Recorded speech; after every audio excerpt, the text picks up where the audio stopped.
We are at a turning point in our history. As you know, there is a growing disrespect for government. It is a crisis of confidence.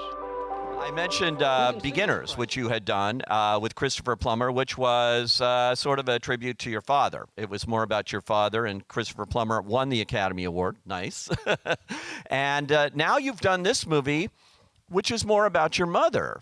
But it's great that you're doing these kind of very personal movies in a lot of ways. Yeah, I didn't think I was going to make a movie about my mom and my dad. And to me, they're just about people I know very well, I'm deeply confused by, too. And I love a lot. And I feel like I'm a very lucky filmmaker that I've gotten to make these two films that are like so personal way. But I write them because I feel like I have the best chance to share something with you all that's like true and deeper. You know, these are the people I've seen the closest. Beginners gave me a lot of bravery to make this film. And it's not just my mom.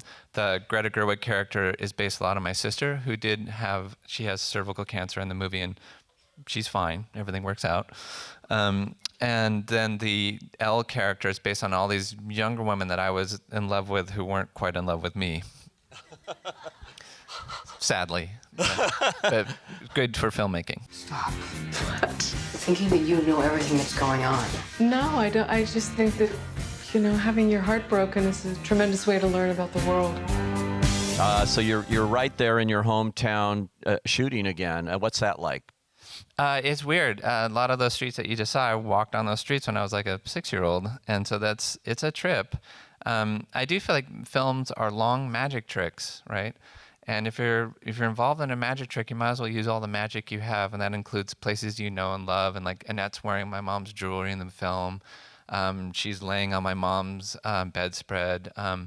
I think it helps to enchant your films with these real sort of talismans, these real things that you know. Led by Annette Bening, who again is just transcendent on screen here. You just think you've seen her do everything, and then she just tops it. It's like she can pack so much contradictory, weird little micro expressions into one non-dialogue moment.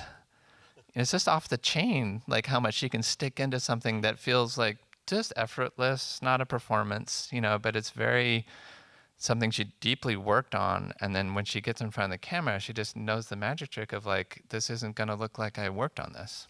Was there anything between you and her knowing that this is based on your mother?